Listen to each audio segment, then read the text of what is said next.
is here. Now, broadcasting from the underground command post, deep in the bowels of a hidden bunker, somewhere under the brick and steel of a nondescript building, we've once again made contact with our leader, Mark Levin.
Mark Levin here. Our number, 877-381-3811, 877-381-3811. Often we like to delve into the world of theoretical, philosophical. We can get into the other stuff later, and we shall. But I came across a piece that drew my attention, and I think it'll draw yours too. At the Gatestone Institute, an international policy council, it's a fantastic organization. And so there's a piece there called Suicidal Empathy. Already, right? Your antennae go up. Is the West committing suicide by compassion? By Drew Godfrey. According to Gad Saad's thesis, empathy becomes misdirected into a type of benevolent altruism that prioritizes the perceived feelings and needs of marginalized, quote-unquote, or external groups at the expense of the survival, security, and interests of one's own group and its values. And I thought immediately, wait a minute. That's the radical left in this country and how they coddle Islamists and Marxists and people of that sort, even though it destroys our own country. The outcome is the weakening and ultimately the destruction of the very civilization that expressed this emotion. Again, suicidal empathy. The problem, this concept of suicidal empathy unfortunately does not work. As the term predicts, it ends up killing its host. What we observe in many people is a highly selective empathy, precisely the opposite of caring about everyone. What shows up as an exclusive and exclusionary concern for certain groups, asylum seekers, ethnic minorities, people unhappy with their gender, radicalized and racialized people, whatever that means, criminals, for example, at the same time paired with indifference or even open hostility toward other groups that might be equally minoritized, victimized, or marginalized. What becomes harder to defend as genuine empathy is the increasingly common pattern of displaying loud, intense, public identification with distant victims while simultaneously showing indifference, contempt, or outright hostility toward victims right under one's nose here in one's own society whose suffering is visible and immediate. We might be dealing with a moral posture, a political performance, a selected narrative by virtue or social status. In short, selective empathy with selective hostility or indifference nearby is not higher, purer, or more universal. It is just a posture wearing empathy's clothes. You know, I came up with this phrase, selective moral outrage, many decades ago. In a piece I wrote for National Review. That was the title I gave the piece, Selective Moral Outrage. And I think this, not exact, but has a sort of a similar underpinning, if you will. Many people seem to be incubating a rage looking for somewhere to go. Dogmas that admit no dissent provide a perfect vehicle for that. Dogmas that admit no dissent. Now, this new rage appears to have nothing to do with empathy or even selective empathy, but more with envy, frustration, and possibly opportunism, perhaps accompanied by large payments. When there are real protesters out on the streets risking their lives, as recently in Iran, there's scant support. What vibrates in Western outbursts on the left and on the right appears to be rage looking for a cause and constantly feeding on new dogmas. Sadly, there seems to be no shortage of them. The theory of suicidal empathy, taken up and developed by Canadian professor Gad Saad in his book Suicidal Empathy, Dying to Be Kind, describes a psychological and societal condition in which excessive or misguided compassion leads Western societies, particularly, it seems, progressive ones, to adopt self-destructive attitudes and policies that will ultimately succeed in destroying them. The process, however well-intentioned, is a form of civilizational suicide, and we see this all throughout Europe, do we not? And we see this all throughout the United States, particularly in blue cities and blue states. The admittance of Islamists in this country is exactly that. Now, according to Saad's thesis, empathy becomes misdirected into a type of benevolent altruism that prioritizes the perceived feelings and needs of marginalized, quote-unquote, or external groups at the expense of the survival, security, and interests of one's own group and its values. The outcome is the weakening and ultimately the destruction of the very civilization that expresses this emotion. Saad draws on evolutionary psychology to suggest that empathy is a natural, adaptive mechanism designed to promote cooperation within small groups, such as family or the community. In modern societies, though, this mechanism has become hijacked by big-hearted supporters who take pride in what they see as a virtue of caring about others. The problem, this concept of suicidal empathy, unfortunately, doesn't work. And as I said, as the term predicts, it ends up killing its host. Now, suicidal empathy, according to Saad, rests on the fundamental misunderstanding. Empathy, a feeling, can open you up to feel and with and understand another, or you can stay closed, enabling you to stay safely detached, half measures. Selective empathy, toward only carefully curated, presumably deserving groups, can become something else entirely. Political manipulation, pity, narcissistic preening. Empathy can embrace humanity, or many people may not exist whatsoever. You never really understand a person until you consider things from his point of view, until you climb inside his skin and walk around it, Harper Lee wrote in To Kill a Mockingbird. Ideally, empathy might extend to everyone. Love thy neighbor as thyself, perhaps impossible to do, still a noble aspiration. But what we observe in many people is a highly selective empathy, precisely the opposite of caring about everybody. What shows up is an exclusive and exclusionary concern for certain groups. Asylum seekers, ethnic minorities, people unhappy with their gender, racialized people, whatever that means again, criminals, for example. At the same time, paired with indifference or even open hostility toward other groups that might be equally minoritized, victimized, or marginalized. Consider the case of our Jewish compatriots, he writes. It is no exaggeration to say that the contemporary Western left has grown accustomed to the mistreatment of American and European Jews, even though they consist of only the tiniest minority in Europe. Only 0.16% of Europe's population, as well as the U.S., only 2.3% of that population. What then is the criterion for this so-called selective empathy? We are told victimhood. Jews are, based on evidence, quote-unquote, that probably applies just as well to successful Christians and other non-Jews, are deemed dominant. How is a Jewish child beaten in the street in Europe and targeted only for being Jewish dominant? Because, we're told, Jews are not victims. Look, they say, at what is happening in Gaza. European and American Jews, however, have no connection to Gaza except through the smoky notion of collective responsibility, which holds that any crime committed by one person renders all people from the group responsible, whether blacks, Jews, whites, Asians, Muslims, non-Muslims, and so on.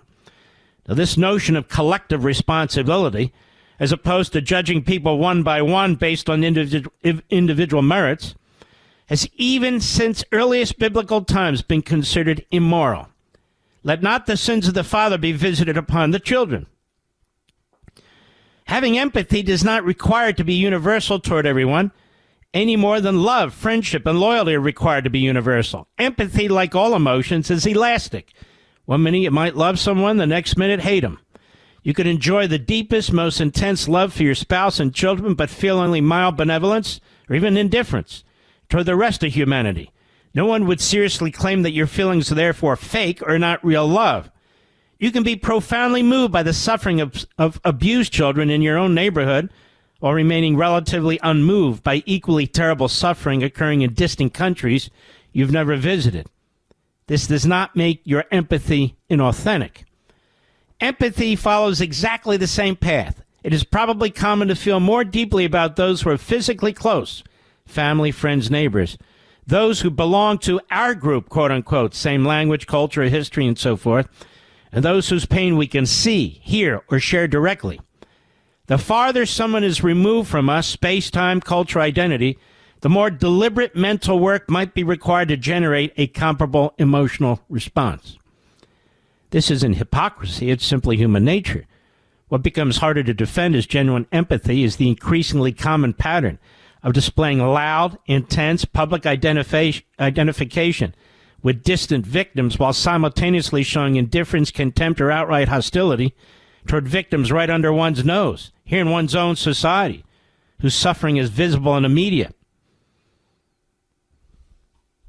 The psychological mechanism of contemporary Western left seems to be unfolding in two stages. First came the collapse of Marxism in 1989, with the Berlin Wall being dismantled piece by piece, was also the main ideology of the left, undergoing deconstruction. Marxism was the dominant ideological framework of the Western left through much of the 20th century.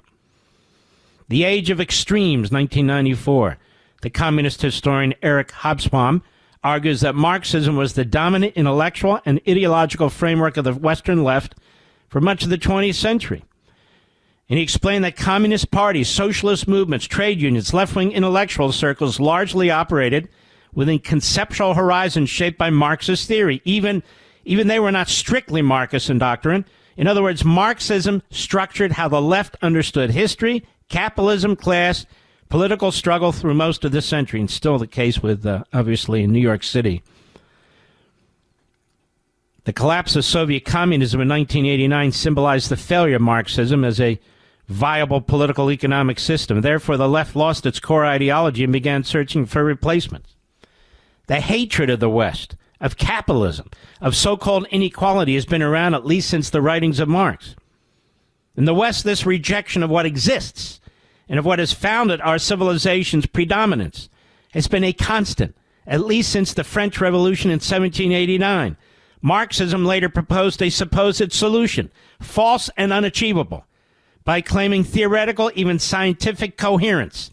None of that, however, has ever existed. And I'm going to take a break, which is tough because I want to pick up where I left off. I think this is important because I want to comment on it when I'm done. There's not a lot left, actually, but a few paragraphs. So stick with me. We're going to take a little ride together, a little journey together. I'll be right back. Mark Levin.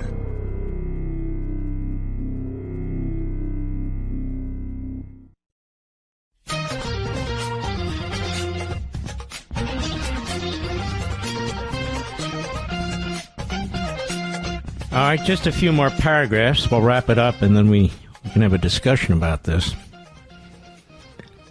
Remember, the topic is suicidal empathy. Hatred of the West, of capitalism, of so-called inequality has been around at least since the writings of Karl Marx. In the West, this rejection of what exists and of what has founded our civilizational predominance has been a constant, at least since the French Revolution in 1789. Marxism later proposed a supposed solution, false and unachievable, but claiming theoretical, even scientific coherence. None of that, however, has ever existed.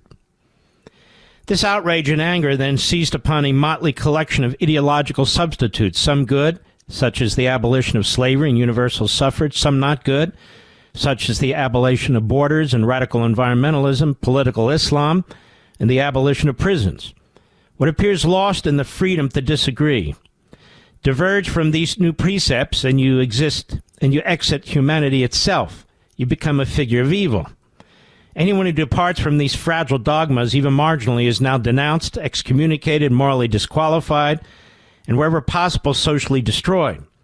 Many people seem to be incubating a rage, looking for somewhere to go. Dogmas that admit no dissent provide a perfect vehicle for that. This new rage appears to have nothing to do with empathy, or even selective empathy, but more with envy, frustration, possibly opportunism, perhaps accompanied by large payments. He's talking about Tucker Carlson there. When there are real protesters out of the streets risking their lives, as recently in Iran, there's scant support. What vibrates in Western outbursts on the left and on the right appears to be rage looking for a cause and constantly feeding on new dogmas.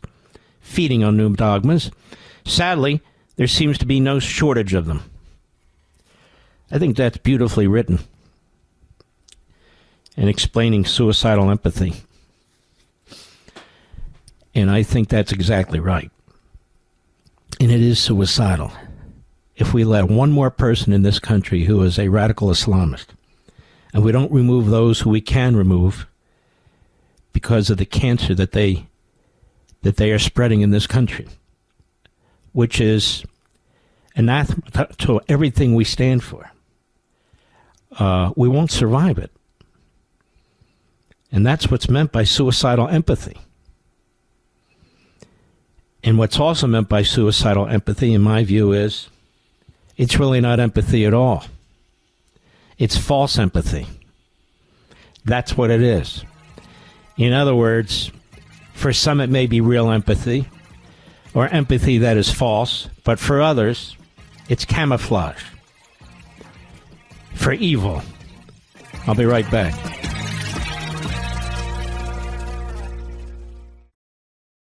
Mark Levin, America's tyranny hunter. Call in now, 877-381-3811. I'm in the mood to stay on this. So we've talked now about suicidal empathy. And you can see it with the war on ICE, the war on law enforcement generally, on behalf of vile and violent criminals and foreigners, illegal aliens. The importing of Islamists who have as their purpose the destruction of our culture and our society, and the promotion of Marxists throughout academia. Now, I want to layer something on top of this, and that is the use of language and how this is used, particularly by the Marxists, the Islamists, the left, to advance their agenda.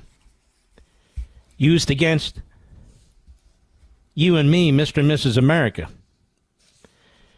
And as I wrote in my book on power, there are endless treatises, ancient and new, on rhetoric and dialectic approaches to thought and communication. Rather than get into a long and largely esoteric inquiry in history of both, although I find it fascinating, it's more useful for the purposes of my book to evaluate language as it relates to the present-day applications of what I called negative and positive power. You know, the book on power, my book, did very, very well, but it didn't do what I wanted it to do. I wanted people to start to analyze things and see them through the lens of this notion of positive and negative power. Language has many purposes, of course, but at its core, language is about communication. There are many types of communication and many purposes for it as well. So I will organize them into two basic categories: the power of language and the power over language. The power of language and the power over language. Again, this distinction has been discussed over the ages and in recent times in an infinite number of ways. That said, I shall use them here to make certain fundamental points, understanding that they are distinguishable in significant ways.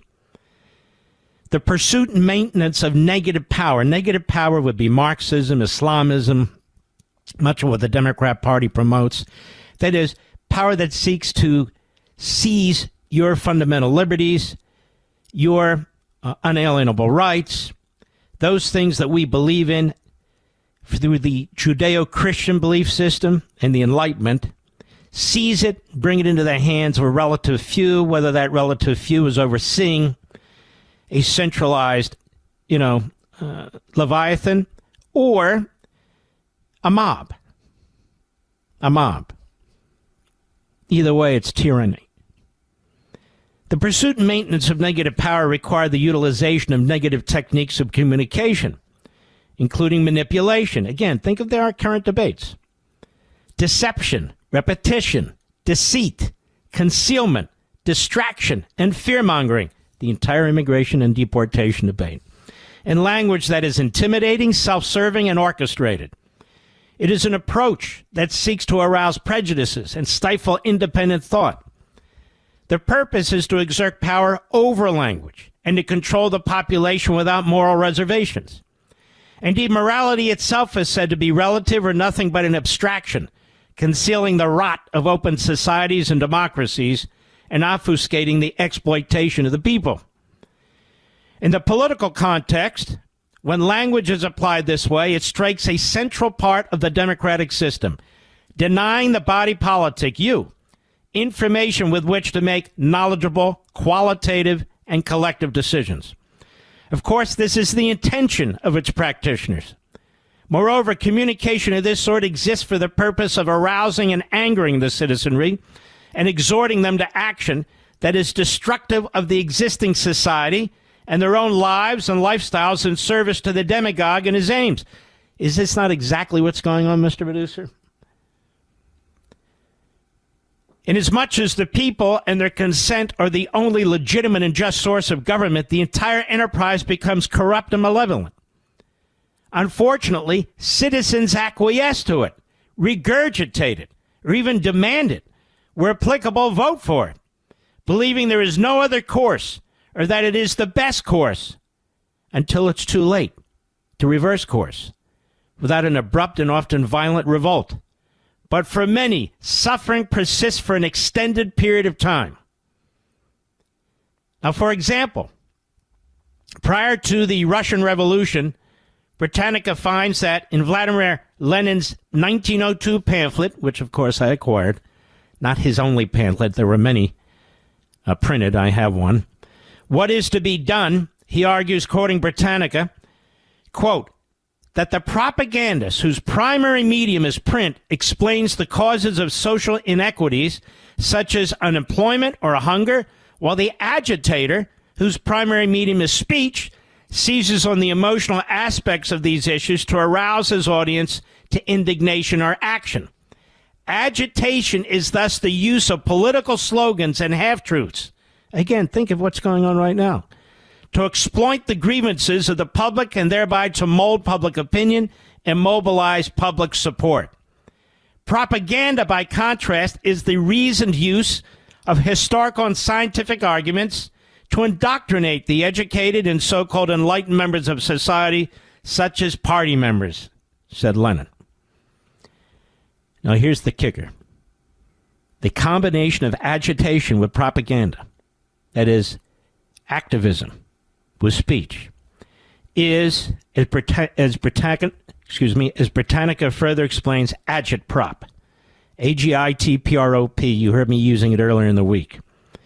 The term agitprop originated as a shortened form of agitation and propaganda, the section of the Central Committee Secretary of the Communist Party of the Soviet Union under Lenin.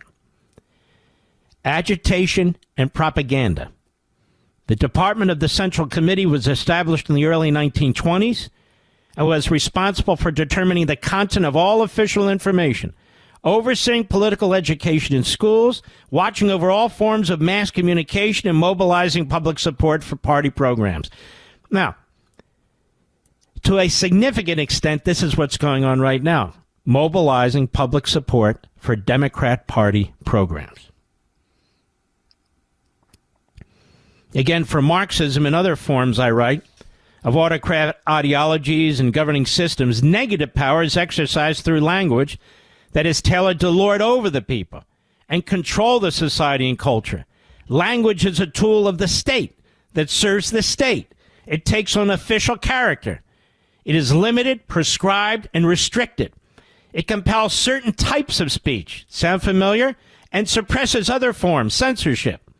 In essence, it is organized propaganda, as the late Hannah Arendt, historian and philosopher, defined. Simply put, it is thought control over the people. Arendt explained further that what she called totalitarian propaganda involves the use of indirect, veiled, and menacing hints of violence to non-believers, claims of scientific prophecy as distinguished from old-fashioned appeals to the past, and to absolutist systems which suppress men from their history of the human race. It employs absurd predictions to avoid discussion, for only the future can reveal its merits. And she observes that totalitarian propaganda highlights socialism and race as two key categories of exploitation, because they neatly lend themselves to group identification and exploitation, that is, class and ethnic warfare. It's not by mistake that class and ethnic warfare, among other forms of exploitation, are employed incessantly by American Marxists. So the goal is to subvert the civil society and the principles, values, and beliefs on which it was established, corrupt the public spirit and civic harmony, and reject compromise and accommodation. Again, you see this more and more, do you not?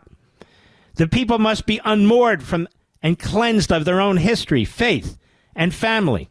Service to the totalitarian state and its utopian fiction is the highest calling, if not the only calling, and all other forms of experience and socialization are impediments and hindrances to the cause.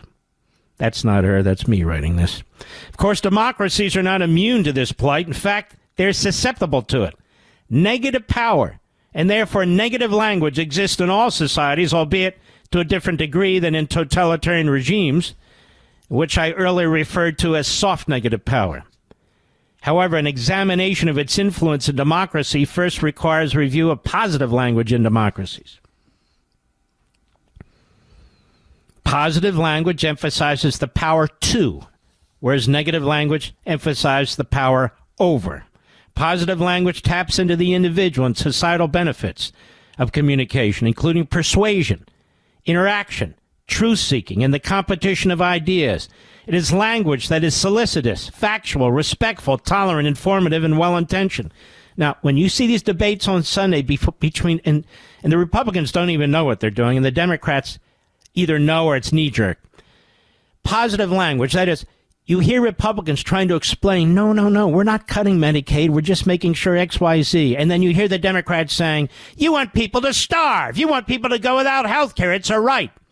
So the Democrats are practicing negative language, and the Republicans are practicing positive language. The power of language is to reason, positive language, and to think freely and in the political realm, to encourage debate, inquiry, deliberation, contemplation, and learning. Thus, free speech is an essential value and precept in the application and exercise of positive power in an open society and democracy. Now, while free speech may and often does lead to societal consensus, its exact meaning is debated and disputed even now. It does not lend itself to an easy definition.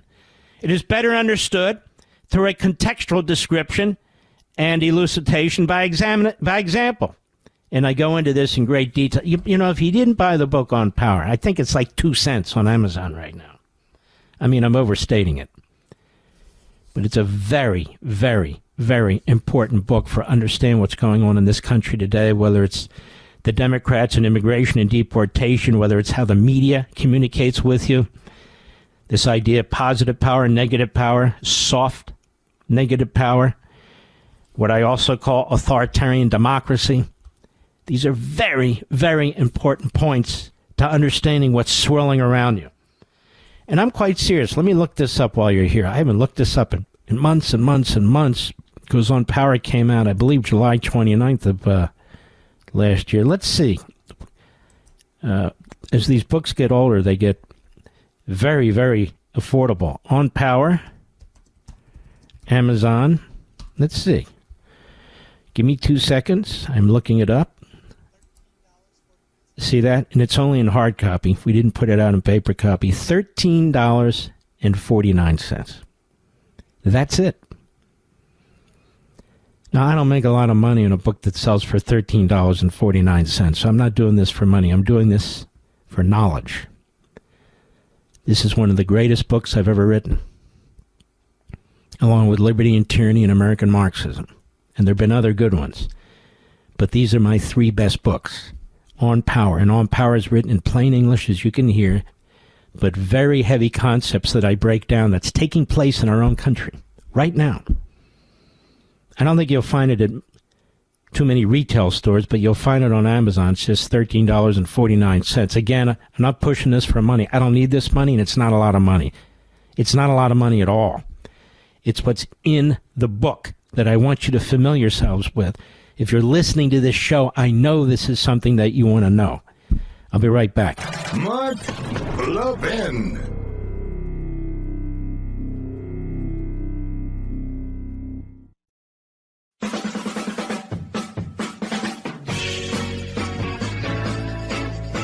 I also coined this term, I think I did, called authoritarian democracy.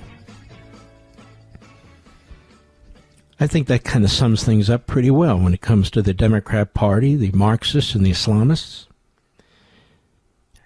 Now, what does that mean?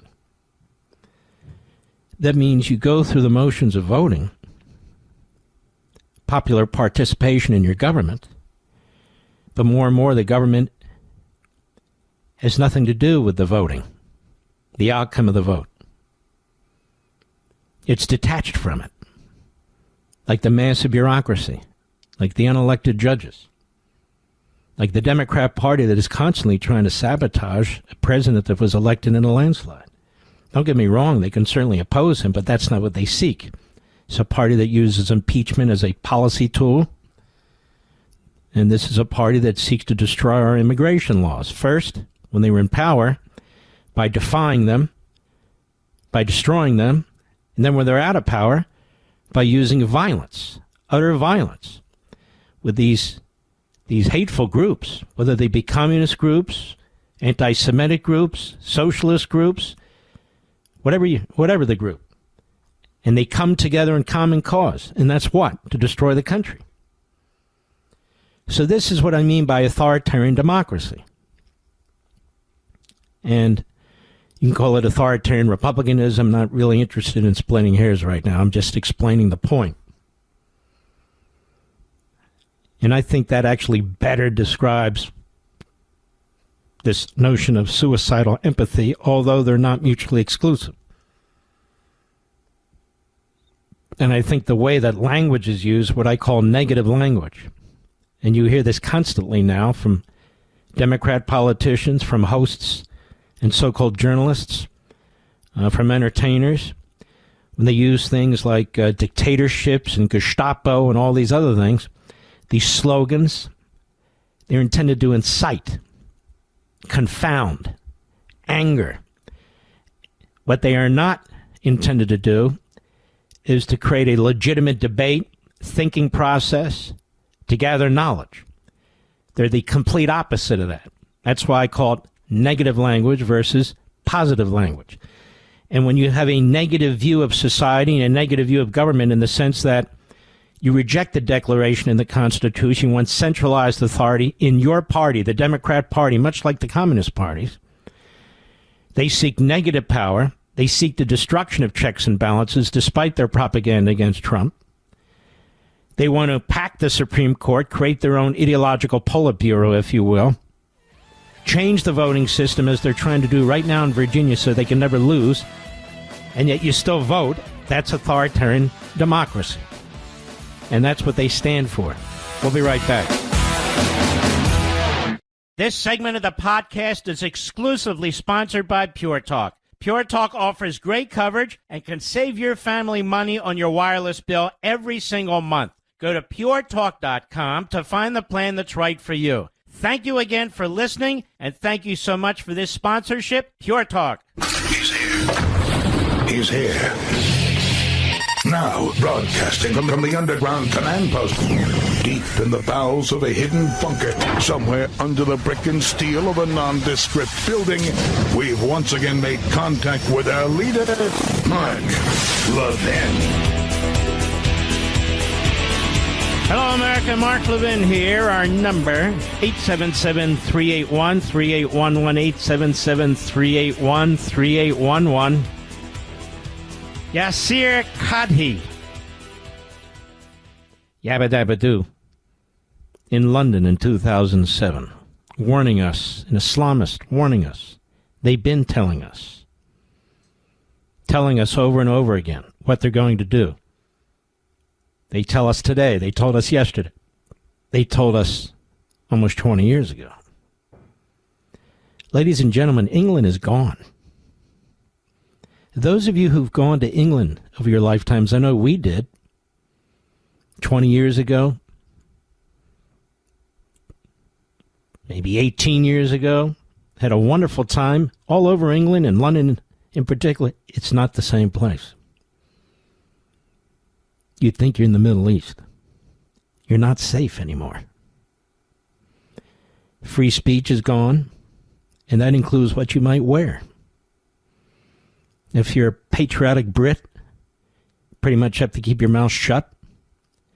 If you're Jewish, you take your life into your own hands. Oh, I'm not kidding. That's what London has turned into. That's what Paris has turned into. And that's what New York is turning into right before our eyes. The culture, the belief systems, the violence, it's no longer limited to the Middle East. No, it's here. And it's spreading like a cancer. Intentionally so. Because the objective is to wipe out your religion and replace it with Islam. The objective is to wipe out our culture. Now, I'm just repeating what Yasir Kadhi said in London. Hat tip, Islam invasion on X. Cut 2, go. Muslims living in Western secular democracies. We're talking about Europe, Canada, America, Australia, just the Western secular democracies, that's it. What is our goal as a community? What is our final result that we're aiming for when we're living here? Establish a khilafah where we live? Do we wish to turn America and England into Islamic republics and states? Or do we wish to convert the entire population? Our goal living amongst all of you is to wipe away your religion and to replace it with Islam. There you go. There you go. Folks, I'm collecting these. And I'm going to keep playing them. If I say it, it's Islamophobia. If they say it, what is it? It's the plan. Let me ask you a question. 20, 30 years from now, what do you think our country is going to look like if we don't stop this? I want you to think about this. What is our country going to look like if we don't stop this? What's it going to be like? We will not enjoy the lifestyles that we have. We will not enjoy the free speech that we have. We will be attacked, both verbally, legally, and physically. These newsreels or videos that you see from Europe, that's going to happen here. It is happening here. The goal is to use immigration to come into what he calls these Western secular societies and destroy them. You already see it around you right now. And the strategic placement of mosques and Muslim community centers and the concentration of the populations. Dearborn, Michigan used to be the home of the Ford Motor Company, Mr. Producer. Patterson, New Jersey. That basically was an Orthodox Jewish community. Really not much anymore. Plano, Texas.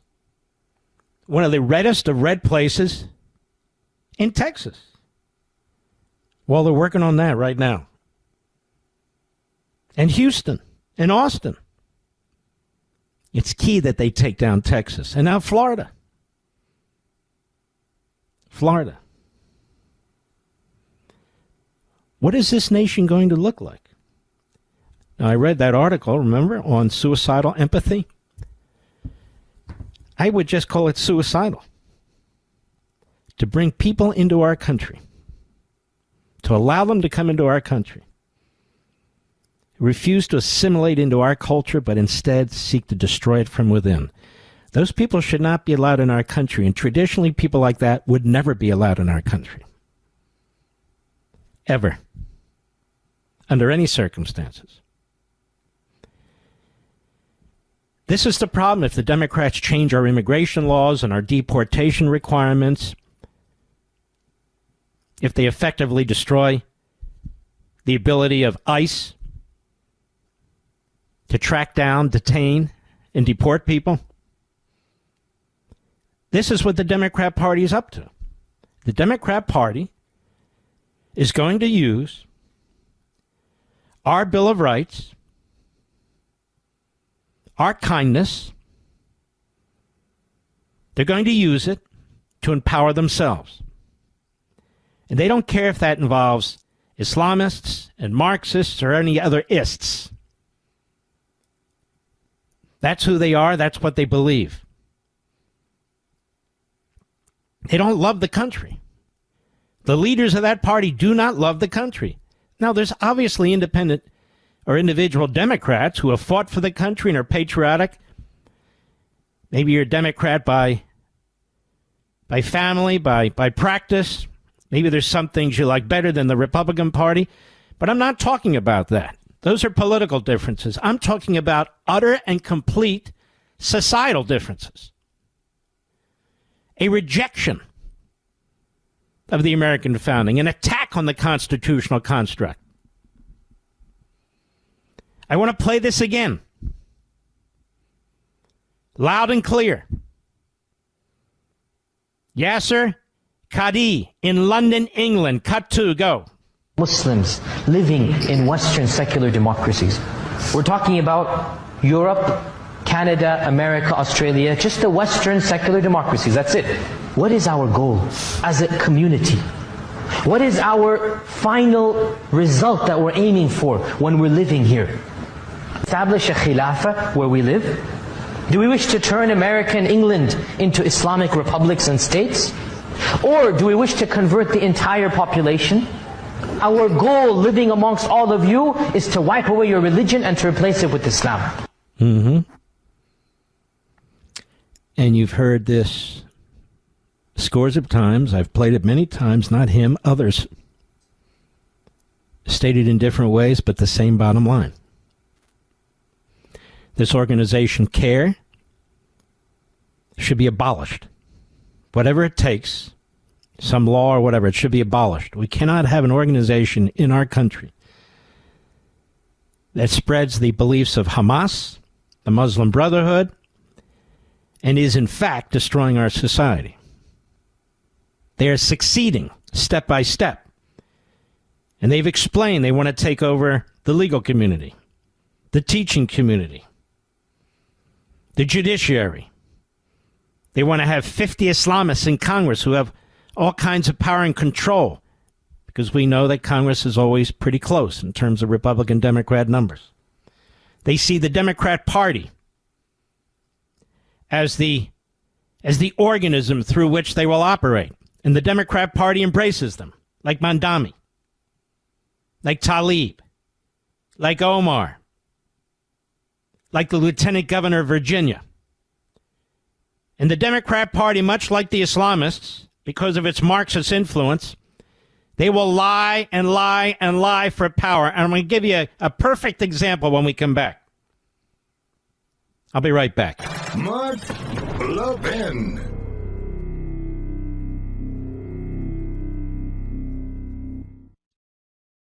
You know what Pure Talk's favorite holiday is? President's Day. Because they believe wireless service should only cost you a couple of presidents. Just a Jackson and a Lincoln, to be exact. For $25 a month, Pure Talk gives you unlimited talk, text, plenty of data. Now compare that to Big Wireless. They'd rather celebrate Benjamin Franklin Day so they can charge your family hundreds every month, and he wasn't even a president. That's not right. You deserve better. Pure Talk is an American wireless company that supports our veterans and invests in a U.S.-only customer service team. When you call, you're talking to someone right here at home. Pure Talk uses the same towers as the big carriers, so enjoy superior 5G coverage without the inflated price. Just $25 a month for talk, text, plenty of data, no contract, no cancellation fee. Don't wait any longer, folks. Go to puretalk.com/Levin, puretalk.com/Levin. You'll get 50% off your first month. Again, that's puretalk.com/Levin to make the switch to Pure Talk.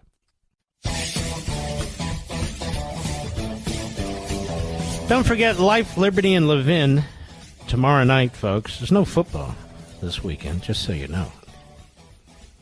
No football.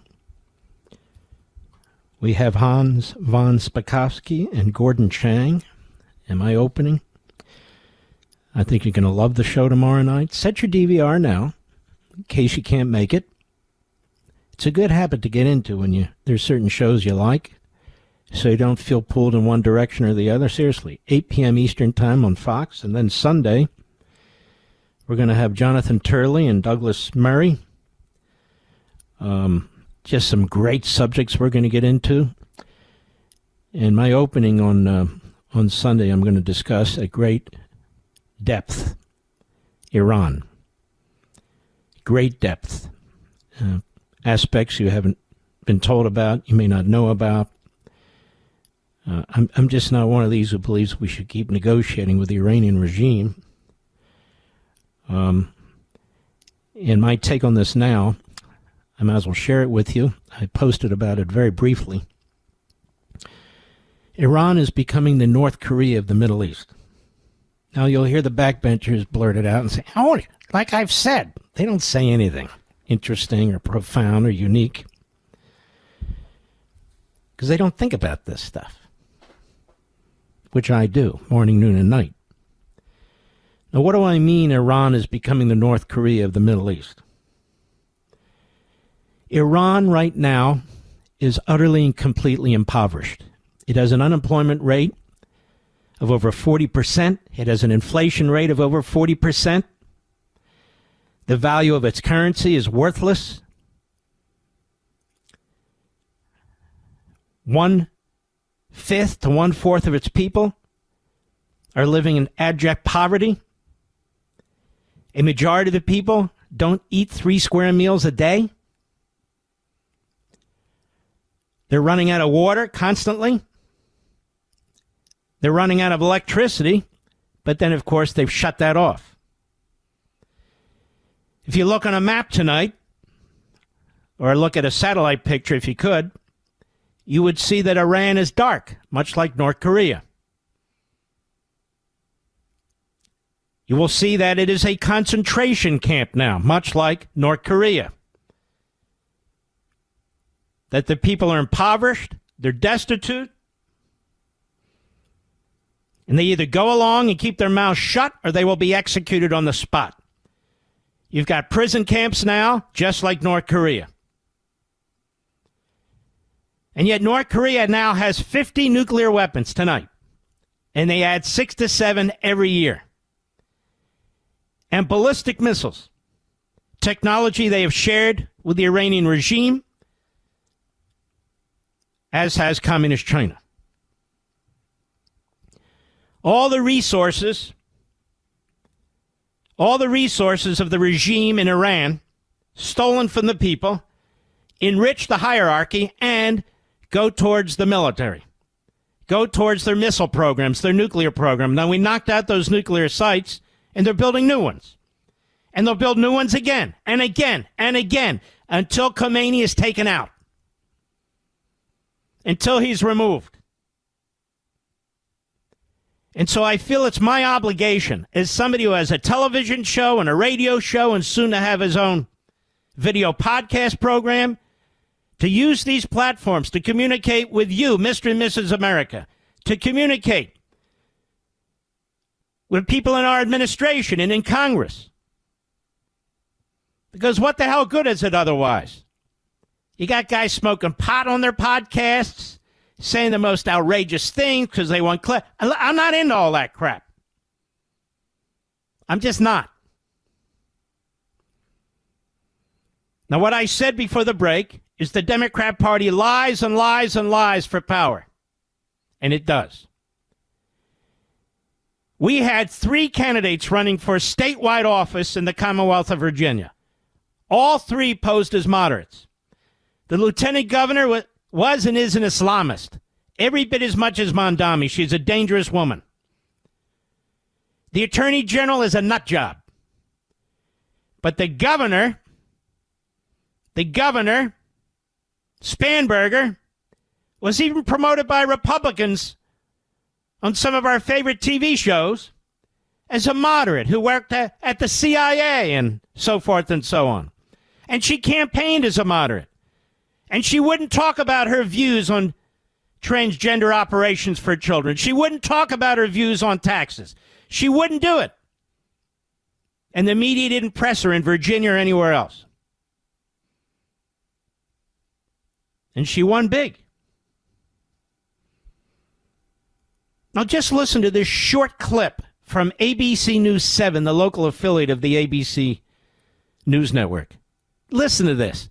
Cut 13, go. You may have seen 7 News' video showing the long list of taxes Virginia Democrats down in Richmond have introduced as session is underway, despite them running on making your life more affordable in last year's election. Well, I'm tracking a couple of new tax bills for you. They include a ride-share tax. So this would tax every Lyft, every Uber, 4.3%. And here in Northern Virginia, where Uber and Lyft and rideshare do most of their business in the Commonwealth, it would be even higher. 6.2% you would be paying on every Lyft and Uber ride. But that's not all. They're also introducing a tax that would tax fantasy sports contests.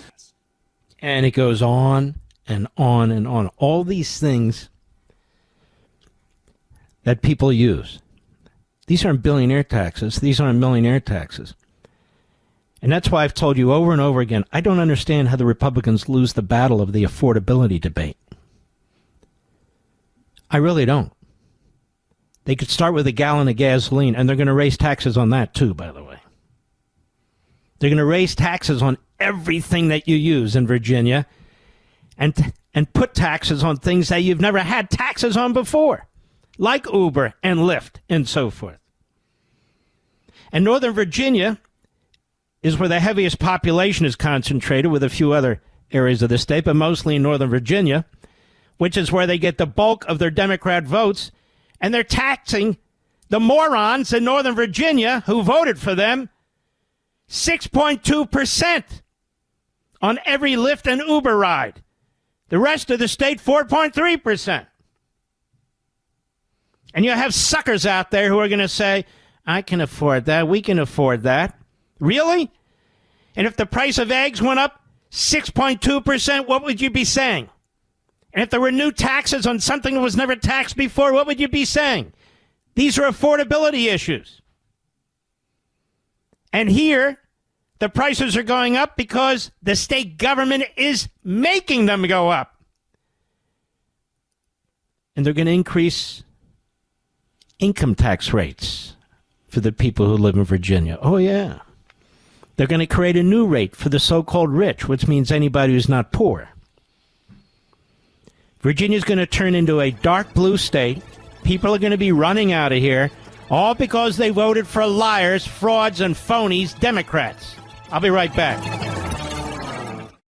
You know what Pure Talk's favorite holiday is? President's Day. Because they believe wireless service should only cost you a couple of presidents. Just a Jackson and a Lincoln, to be exact. For $25 a month, Pure Talk gives you unlimited talk, text, plenty of data. Now compare that to big wireless. They'd rather celebrate Benjamin Franklin Day so they can charge your family hundreds every month, and he wasn't even a president. That's not right. You deserve better. Pure Talk is an American wireless company that supports our veterans and invests in a U.S.-only customer service team. When you call, you're talking to someone right here at home. Pure Talk uses the same towers as the big carriers, so enjoy superior 5G coverage without the inflated price. Just $25 a month for talk, text, plenty of data, no contract, no cancellation fee. Don't wait any longer, folks. Go to puretalk.com/Levin, puretalk.com/Levin. You'll get 50% off your first month. Again, that's puretalk.com/Levin to make the switch to Pure Talk.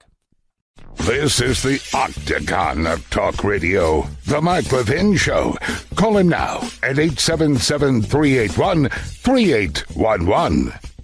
All right, I guess I have to discuss this to some extent. Don Lemon. Don Lemon is a prima donna. Don Lemon tries to draw attention to himself, drama.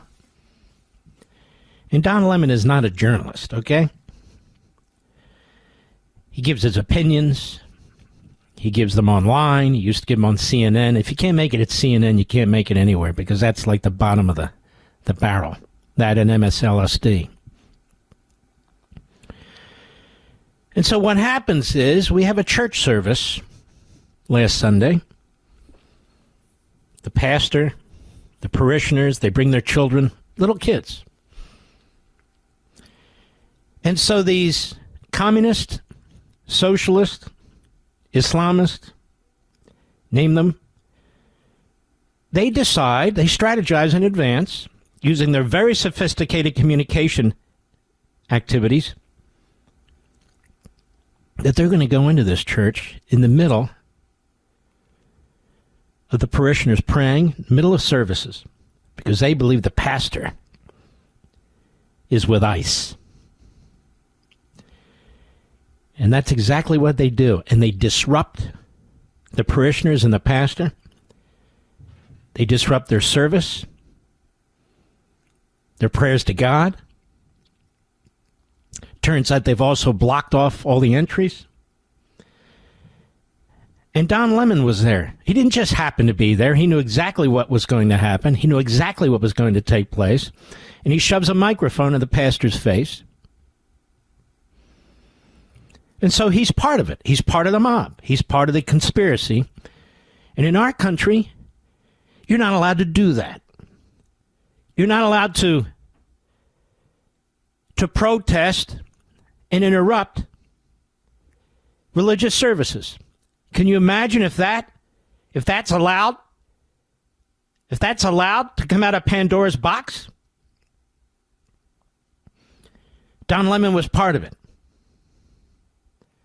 He wasn't there as a reporter. There was nothing to report.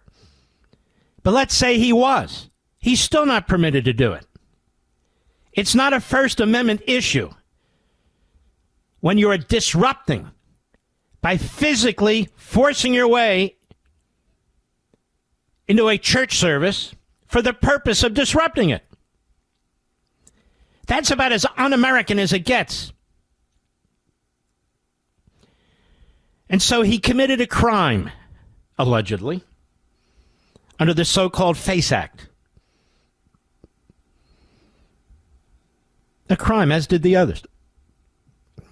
And the media, almost to a man and woman, even though we don't believe in men and women anymore, but you get the point, have attacked the Trump administration and Pam Bondi, saying this is it, democracy's over. They targeted Don Lemon. No, Don Lemon targeted the church with the others. The media in America are so corrupt, as the president says, so thoroughly leftist and Democrat, that they're destroying the First Amendment and free speech for everybody else.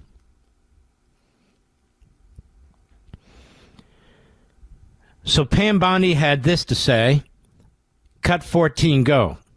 Make no mistake, under President Trump's leadership and this administration, you have the right to worship freely and safely. And if I haven't been clear already, if you violate that sacred right, we are coming after you. Mm-hmm. Todd Blanche is the Deputy Attorney General. He's a very, very good guy as well. At a press conference today, cut 15, go. Do you have a reaction to the arrest of Don Lemon overnight? Do you have a reaction to what? To Don Lemon's arrest overnight? Do I have a reaction to it? I don't know what that means. What are you looking for me to do? Jump up and down? No, I don't have a reaction to it. I don't know that the charges are unsealed yet. No, I can't. I'm not going to comment on that. So just like prior to this, the issue was Alex Preddy the whole time. Alex Preddy. Now the issue is Don Lemon. You'd think this is the only thing going on in the country and the world. No, these are agenda-driven. People are murdered in this country every day. Cops are murdered in this country. You don't even hear about it most of the time. But if the murder can be used to push forward some kind of ideological agenda, then they will create martyrs. Other people are nameless, faceless, they don't care. You'll create martyrs. We have anywhere in a given year from 12,000 to 16,000 murders. That's a lot. We had in 2024 almost 3,000 people murdered by illegal aliens. Did you know that? You're going to learn a lot Sunday during my opening statement. Saturday, I focus on immigration. Sunday on Iran. I'm going to get into all this stuff. It'll cause people's heads to spin. Not yours. You're going to say, how come we weren't told this before? But that's the truth. Now, it has been released in the past few hours, the charges against Don Lemon. And our friend over at Right Scoop, Brian, he posted them. I'm trying to buy 30 seconds here so I can pull them up. Just give me a second. Here we go. And here, in part, is what it says, and he's not the only one. The city's church is a Christian house of worship located in St. Paul, Minnesota. This is the charging document. On the morning of Sunday, January 18, at approximately 10:30 a.m., the church's pastor was leading the congregation in liturgical service. In that service, the church's pastor and congregation were then exercising and seeking to exercise the First Amendment right of religious freedom at a place of religious worship, a right that is also protected by a federal statute codified at Title 18 U.S. Code, Section 248, the so-called FACE Act. After the service commenced, a group of approximately 20 to 40 agitators, including all of the defendants named in this indictment, and that includes Don Lemon, entered the church in a coordinated takeover-style attack and engaged in acts of oppression, intimidation, threats, interference, and physical obstruction alleged herein.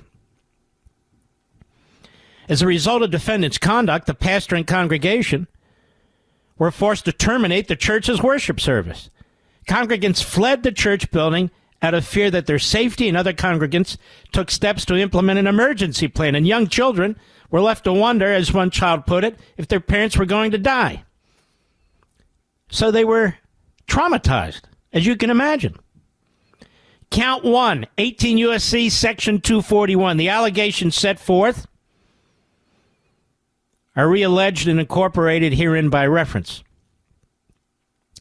Beginning on an unknown date and continuing to on or about January 18 in the state and District of Minnesota, defendants, and they list them, including Donnie. By the way, his name is Don Ronaldo Lemon. Ronaldo. Conspired and agreed with one another and with other persons known and unknown to the grand jury, they're indicted by a grand jury, to injure, oppress, threaten, and intimidate multiple persons, including the clergy, staff, and congregants of the Citizens Church, in the free exercise and enjoyment of the rights and privileges secured to them by the laws of the United States. And because of such persons having exercised such right, namely, exercise of the First Amendment right of religious freedom at a place of religious worship, as secured by Title 18 U.S.C. Section 248C, all in violation of that title. In order to achieve the objective of the conspiracy, defendants, and they name two of them, together with other persons unknown to the grand jury, organized the operation targeting the church, which they dubbed Operation Pull-Up.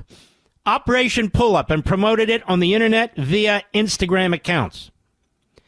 And defendants met at a shopping center for a pre-op briefing, during which time Armstrong and Allen advised other co-conspirators, including defendants Kelly, Don Ronaldo Lemon, Lundy, Cruz, Fort, and so forth, about the target of their operation, that is the city's church, and provided instruction on how the operation would be conducted once they arrived at the church. So understand, Don Lemon was part of this.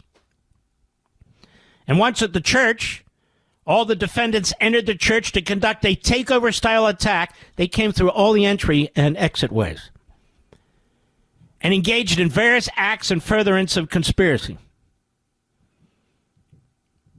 In furtherance of this conspiracy and to accomplish the object thereof, defendants Armstrong, Allen Kelly, and Don Lemon, among others, together with other persons known and unknown to the grand jury, committed various overt acts, including but not limited to Overt Act 1. Posted a flyer on 2 Instagram accounts controlled by her, and it goes on. 2, January 17th, posted a flyer. In other words, trying to get as many people there as possible. Act 3, all of the named defendants gathered with approximately 20 to 30 other co-conspirators for a pre-operation briefing, led by defendants Armstrong and Allen, as the parking lot at Cub Foods. Act number 4, at the pre-operation briefing, defendants Armstrong and Allen advised other co-conspirators, including Kelly and Don Lemon, among others, about the target of their operation, City's Church, and provided instruction on how the operation would be conducted once they arrived at the church. And it goes on in very explicit detail. And Don Lemon was not an observer who happened upon it. He wasn't just tipped off. He was in on it. In on it. Some journalist. Well, the media's gotten away with this. They've gotten away with this. Their activism, and they're not reporting news, they're making news. Well, here the allegations are that actual federal crimes were committed. And they shut down that church service, and they intended to shut down that church service. And you should be shocked and disgusted by the whole damn thing. And the fact that the overwhelming majority of the media in America today is coming to the defense of Don Lemon and his co-defendants, because they don't give a damn about faith or any of it. We'll be right back. Mark Levin.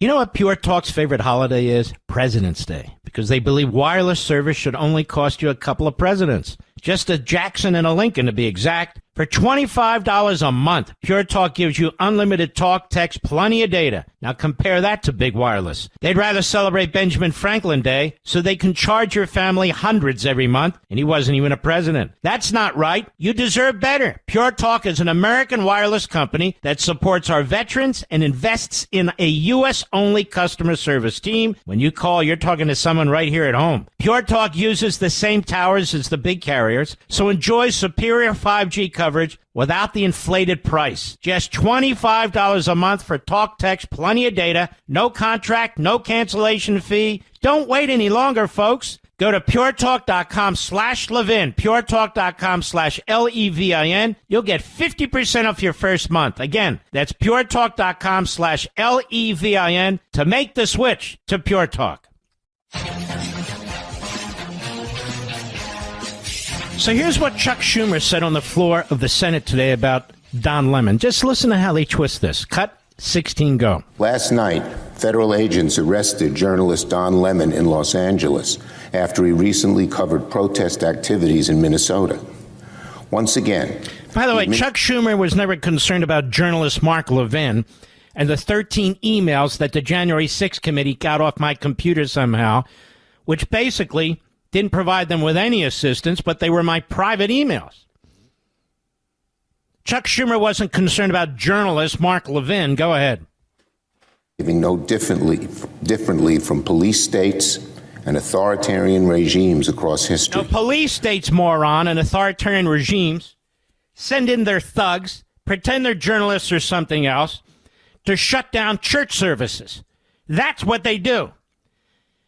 It was these people and Don Lemon who disrupted people who were minding their own business, who were in church on a Sunday, praying, having a service, doing what we Americans like to do, when these outsiders intervened and imposed themselves and disrupted it, and the people had to leave, and children were scared to death. That's what happened, you jackass. Go ahead. A journalist for the crime of doing his job. And let's be very clear. This arrest is not just about one journalist in one incident. No. The arrest is a dark message. Shut up, moron. I can't stand you. Next moron, Hakeem Jeffries. Cut 17, go. There should be an explicit prohibition on the detention and deportation of American citizens. Period. Nobody is intentionally detaining, let alone deporting American citizens. This guy is a complete lowlife liar. You can't deport American citizens, and you know it, you jerk, but you say it anyway. Go ahead. And lawless agents who are brutalizing everyday Americans and law-abiding immigrant families, targeting them violently in violation of the law. This man has blood on his hands. Let me repeat it so the whole world hears.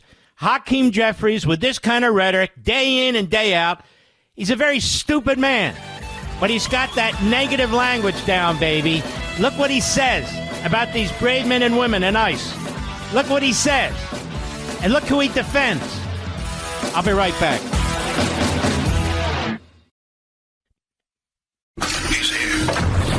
He's here. Now, broadcasting from the underground command post, deep in the bowels of a hidden bunker, somewhere under the brick and steel of a nondescript building, we've once again made contact with our leader, Mark Levin. Hello, America. Mark Levin here. Our number, if you want to get in, you might want to call now at the bottom of the hour. We'll take calls 877-381-3811, 877-381-3811. There's a science to this, you know. You call early, you have to hold. And if I take a call, as soon as you hear me take a call, speed dial immediately. I have the number speed dial. That's how you do it. I used to do something like that. We didn't really have speed dial in the day. But when I would call, like it's Friday, right? You want to hear a little bit of this, Mr. Producer? I was really hooked on talk radio, even as a teenager. Hold on, let me put this down. Even as a teenager. And I was 15, 16 years old, and I used to listen to a show called The Little Rascals. And the host was Bill Corsair. And the Corsairs are dear, dear friends of ours. And Bill's a Vietnam vet. And this was a show that had an enormous following. And it would be on, as I recall, Friday nights late into Saturday morning, and Saturday nights late into Sunday morning. So it might start at 11 o'clock, something like that, but it would go on, or maybe midnight even, and it would go to 5 in the morning. And I would listen to it, all of it. And I loved it. And Bill Corsair was a fabulous host. He created this whole genre, the Little Rascals. So people would call in from all over Philadelphia, all over the country, because it was WCAU back then.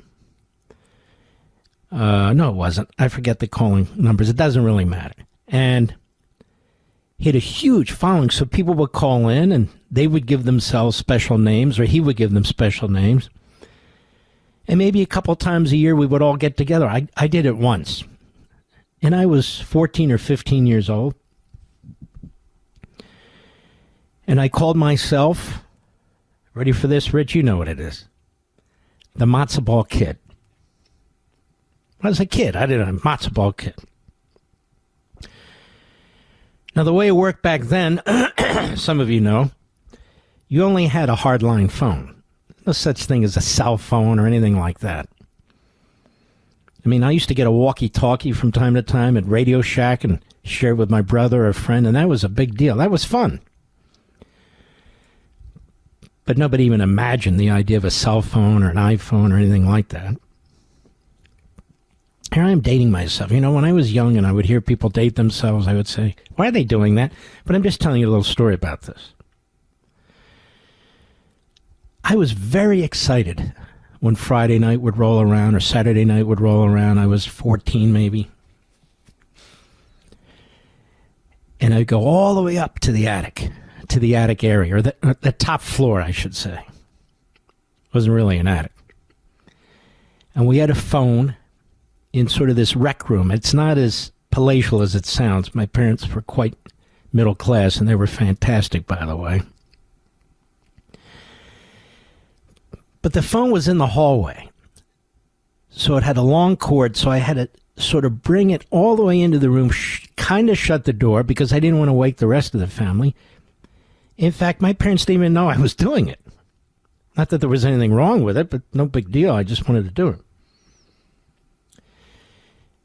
And I didn't even have a push-button phone. I had a dial phone back then, Mr. Producer.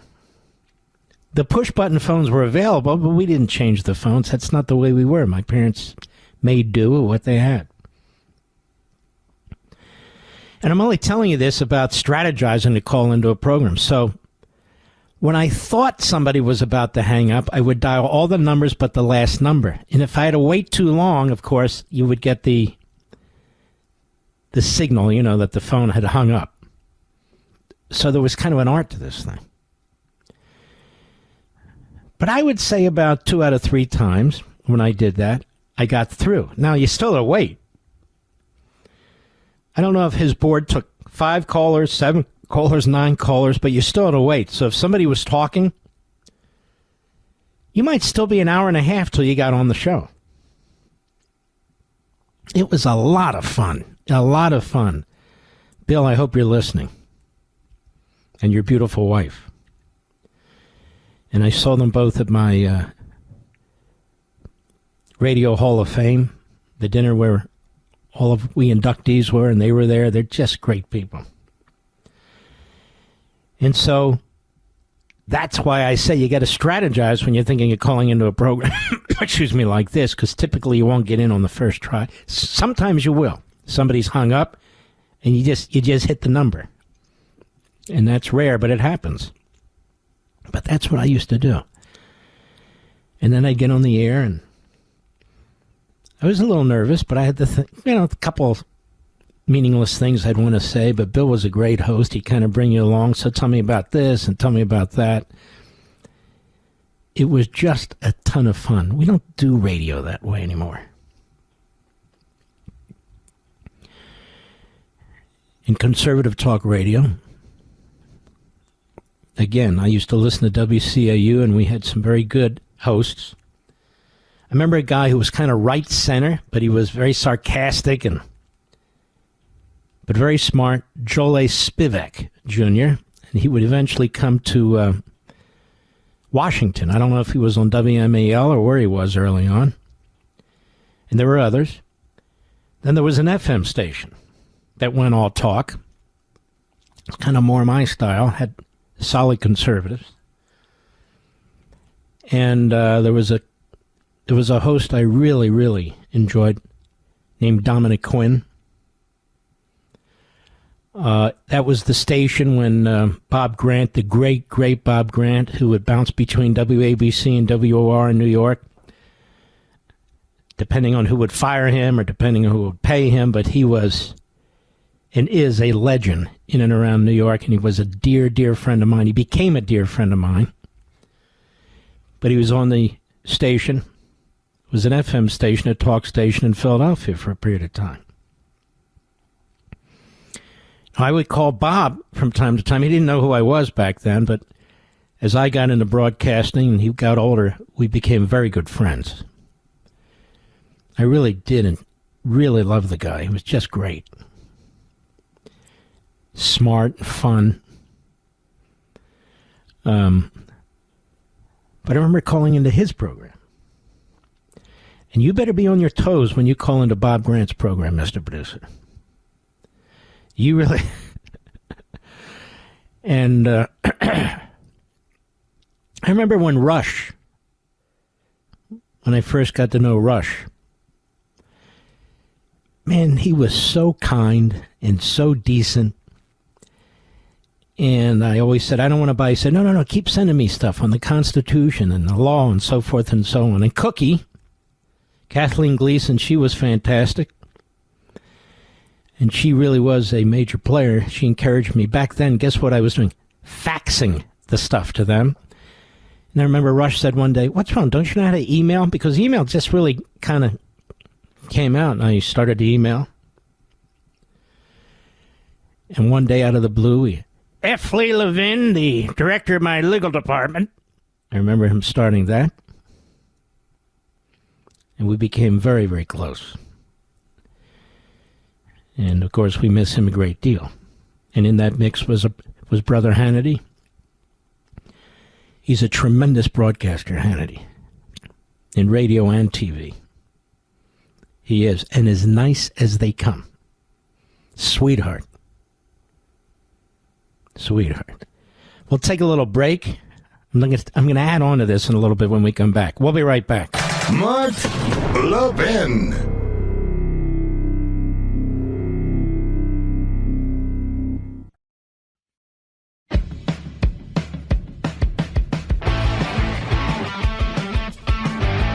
You know, when I got into radio, I always wanted to get into radio.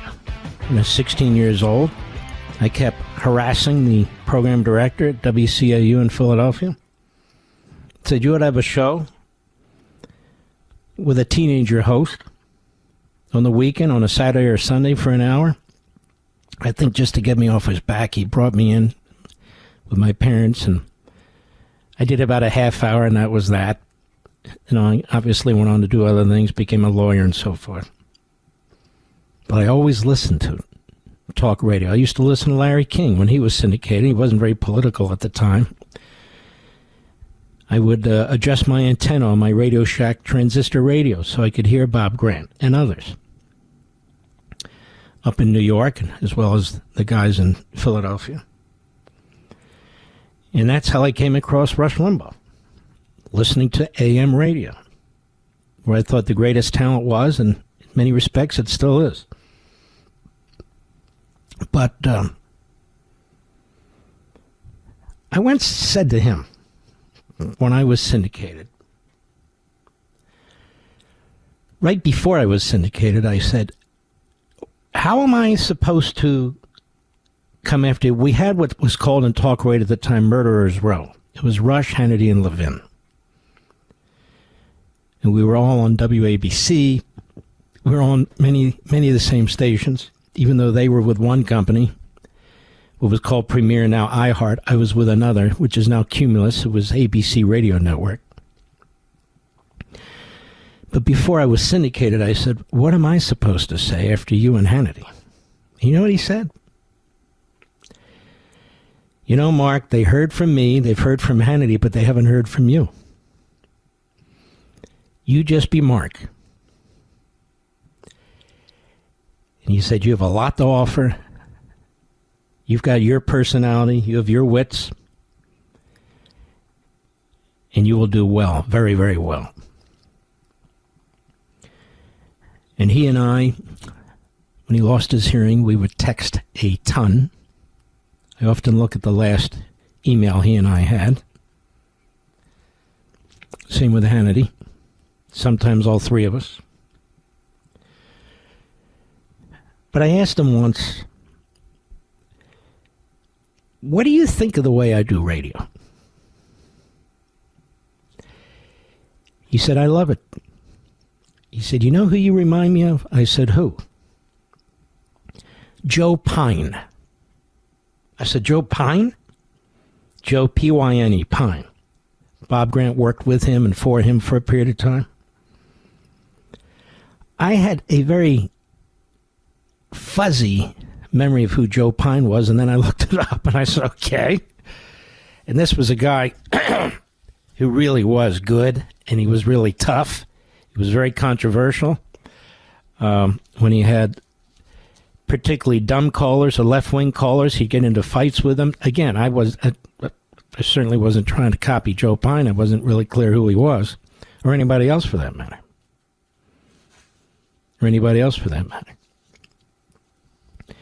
And his one line, his liner he used to be when he would get particularly angry with a caller would be, why don't you go gargle with, what would he say? Gargle with razor blades. Why don't you go gargle with razor blades? Something like that. I don't think I've ever said that, have I, Mr. Producer? It's a pretty funny line if you think about that. But anyway, again, I just do my own thing. I never heard Joe Pine. I do my thing, which is me. What you hear is how I am. And sometimes we'll get into heavy stuff. Sometimes we won't. Sometimes we'll get into callers. Sometimes we won't. Just a little different from here to here. What I don't do is color by the numbers. And if there's one fault I have with some of the younger guys who are coming up, not most, some, is that's what they do. So today, they'll spend 2 hours on Don Lemon. I think I spent 20 minutes. But I also spent time on the actual indictment, and we went into the law a little bit and that sort of thing. I feel we have our own priorities, policies, agendas, principles, mission. And so it's very important that we at least spend some time on the program talking about those things, not just what the others are doing. But it's also important that you're here. So I have to be somewhat interesting, right? Otherwise, why even listen? So now I've gone through some of this because people tell me two things whenever I bump into them, whether it's at a diner or at a grocery store or at a book signing. Please keep talking about history. And please tell us more about you. Now, I don't like to say a whole lot about me, but I will from time to time, like I just did, explain radio. Podcasting. Look, I'm going to do a video podcast. You only live once. Just so you know, the overlap between radio and podcasting right now, because we have a radio audio podcast of the program, is 7%. 7%. That means the podcasting audience does not take away from radio, and the radio audience does not take away from podcasting. We've looked at this. It's a 7% overlap. So these are really two different audiences. Maybe not for some of you, but for most people, it's two different audiences. Two different sets of people, effectively. And I said to myself, why don't we take a look at this? Not for the money. I'm the one putting all my money into it. I didn't ask Qatar for help. I didn't ask any billionaires who have ties to Qatar for help. I didn't ask anybody for help. But I am going to be working with Cumulus Westwood One. They are not paying for my program. They are not subsidizing the program. I'm paying for everything. Because I want to be completely independent. Period. But that has costs. That's okay. But I'm going to try it. Not because I don't think it will be compelling substantively. I want to try it because I feel like God has blessed me with this opportunity, these platforms. Not because I deserve it, but here I am. And I need to reach into this other world more to try and deal with what I think is a rot, a poison, a corruption by some of these podcasters and some of their sponsors, whether they be foreign governments or people with ties to foreign governments or whatever they are, or whether they're just hateful or whether they're just chameleons, whatever it is. There must be thousands of podcasters out there, wouldn't you say, Mr. Producer? All you have to do is get a little bit of equipment and flop yourself on YouTube or something like that. But that's not the way I work. That's not the way we're going to do it. All right, enough of this. We're going to take your calls on this beautiful Friday. It's not beautiful. For God's sakes, it's freezing. We'll be right back.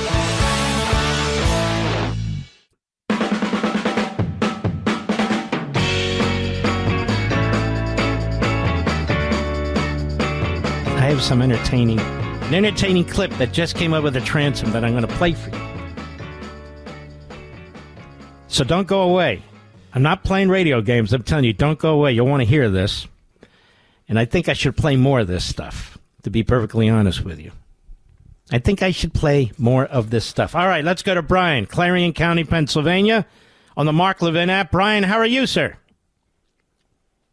Oh, Mr. Levin, thank you so much for taking my call. Maybe you'll remember me. Last time I shared that my mother's family grew up in Germantown and she worked at Frankfurt Arsenal. So yes. Maybe you'll remember that. But I do. Yeah. But anyway, your show is so powerful tonight that I was compelled to call.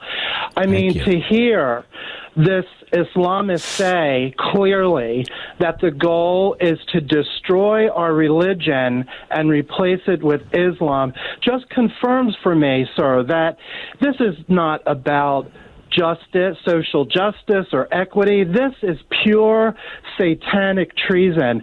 And, I've written to the Israeli ambassador after October 7th offering my condolences. And my husband and Brian, before you go on, can I play something for you? Hope, asking... Don't hold on, Brian, before you go on, I want to play something for you. Don't hang up, okay? I want your opinion about this. This is Tucker Carlson, I think today. I want you to listen carefully, Brian, and all of you, Mr. and Mrs. America, all millions of you. Go ahead. Is all the people who are telling you have to hate Muslims. Oh, hate the Muslims. Ben Shapiro or Mark Levin, hate Muslims. Why aren't those same people calling for full disclosure of the 9/11 documents? It's kind of weird, isn't it? If you really wanted to prove that Muslims are bad, you would want all the 9/11 documents disclosed, wouldn't you? Just so you could sort of play out the horrifying details that led to those fabled 19 Arabs with box cutters committing the biggest act of terror in American history. Why would you ever want to keep any of that secret? Has Mark Levin ever called for the full disclosure of the 9/11 docs? Well, why wouldn't you? That would kind of make your case the Muslims are bad, wouldn't it? And just put a nail in the coffin of all the jihadis in America. And Ben Shapiro on that? Shut up, conspiracy theorist. Just keep in mind when people tell you, trust the government, maybe there's another agenda there. Brian, doesn't he sound like a nut? Mr. Levin, he is a great deceiver.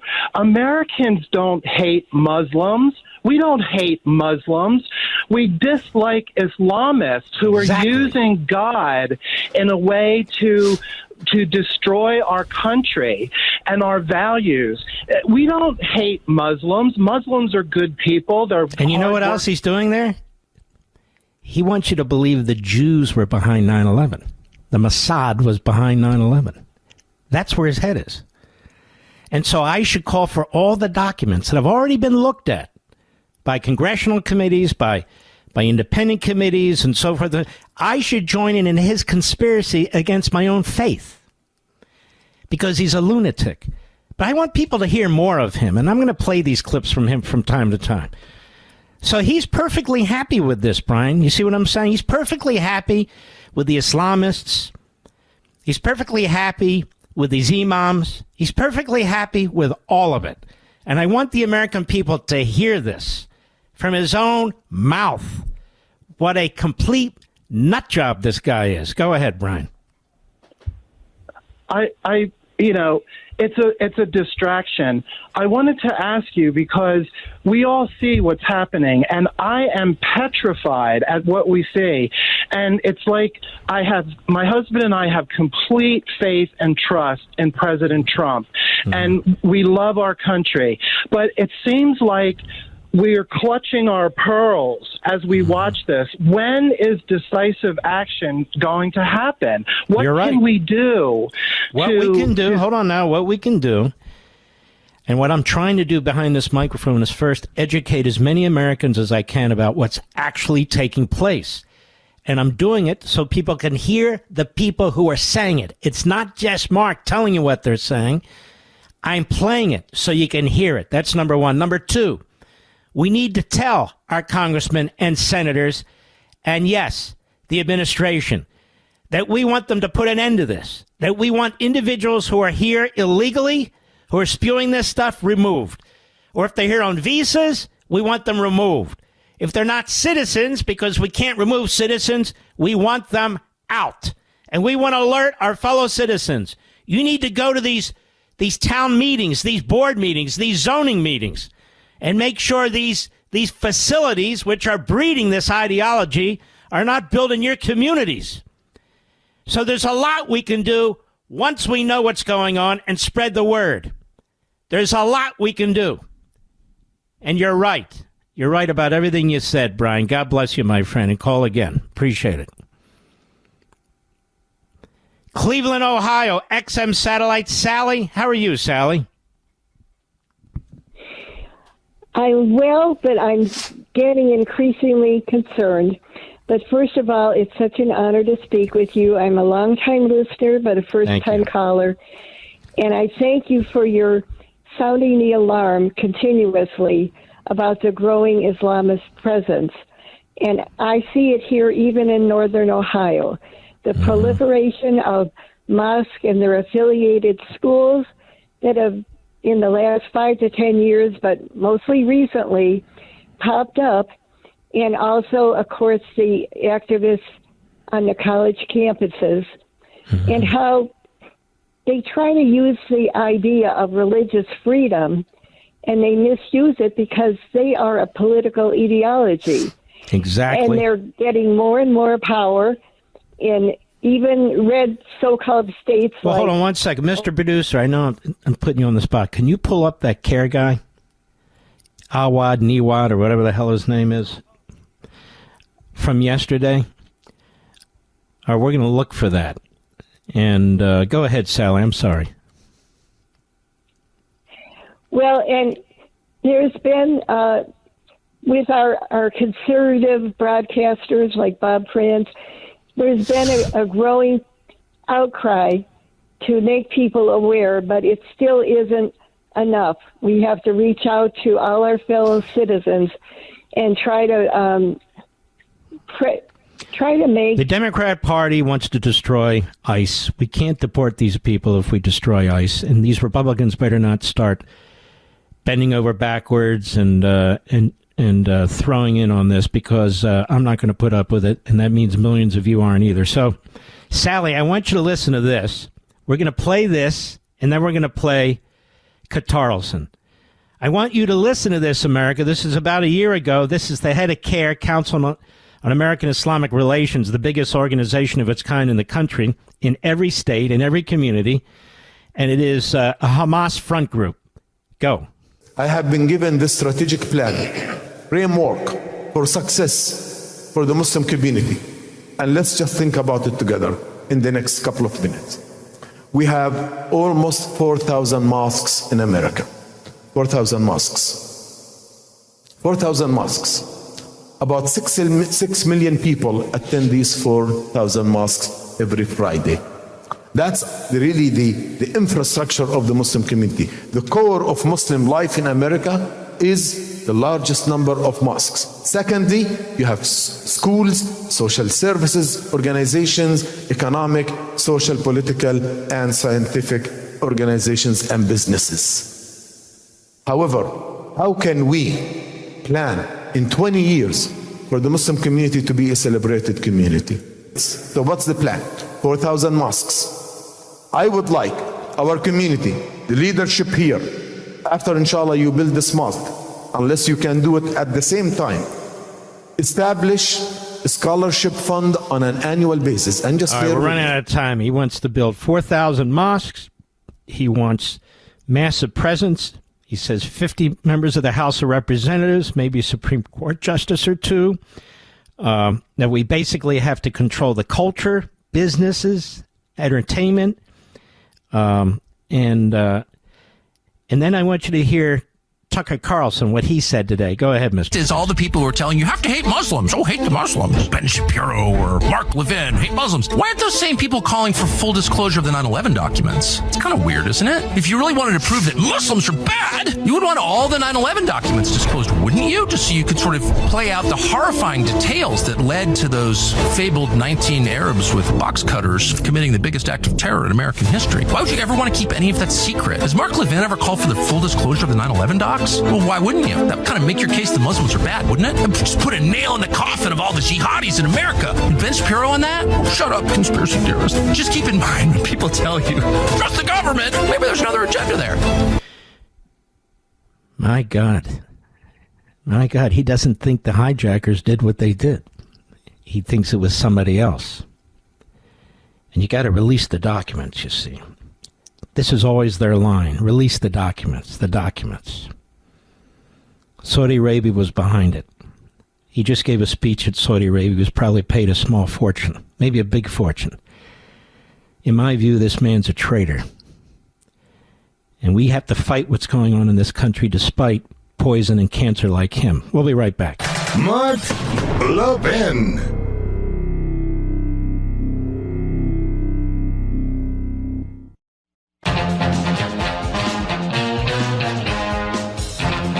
I've just taken the view that the more people who hear this nut job, the better. So when I play these Islamists talking about how they want to destroy your faith, destroy your country, how that's their goal, that's why they're here, and then you hear basically a traitor who's going out there talking about, oh, yes, right, sure they are. I need you to know that. I think you should hear that. And I know you will. Let's see. My phone has this thing is frozen on me, my computer. Let's try this. Vito in Florida, the great WXJB. We've got 1 minute. Go right ahead, please. Hey, Mark. Thanks for taking my call. Hope yes, you sir. and the family are well. Thank you. Yeah. This church takeover with Don Lemon and the protesters has gone way too far. Mm-hmm. These poor people that were in the church, I feel for them and the children especially. Mm-hmm. And in my understanding that they blocked every exit, every entrance to the church. Well, this is madness. And what I fear the most about this is that every Muslim in America is watching and waiting to see how the court is going to execute this. I don't think it's every Muslim, I have to say. We have Zuhdi Jasser, and we have a lot of reformists out there. I got my assistant manager at my bank. He's a great guy. He's a big conservative. There's people like that. I think what we're talking about, and I think what you're talking about, are these radical imams and so-called scholars, these Islamists. And there's a growing number of followers of these people. They're extremely dangerous to our country. Thank you for your call, Vito. We go to America every Friday in honor of you. Here we go.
audience. It's cold out there in most of the country. Try and stay warm. It is brutal. The week is officially over. The weekend begins right now. We salute our armed forces, police officers, firefighters, emergency personnel, and our truckers. The men and women in Ukraine, the men and women in Israel, the men and women in Iran, we're not going to forget. And you, the American people, thank God for you. Good night, Spritey and Griffey and Pepsi and Smokey. Good night, Zelda and Indy and Patton and Rory.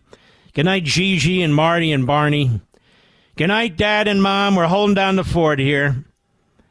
Good night, Joe. Good night, Leo. Good night, Bernard. Good night, Teddy. Good night, Lou. And good night, so many great patriots. We miss you all. Have a wonderful weekend. Don't forget to set your DVR. You can watch live as well. Life, Liberty, and Levin tomorrow night, 8 p.m. Eastern. Sunday night, 8 p.m. Eastern. I do this show for you. And when you're not interested in it anymore, I will just go away. See you tomorrow night, I hope. God bless each and every one of you. Be safe out there.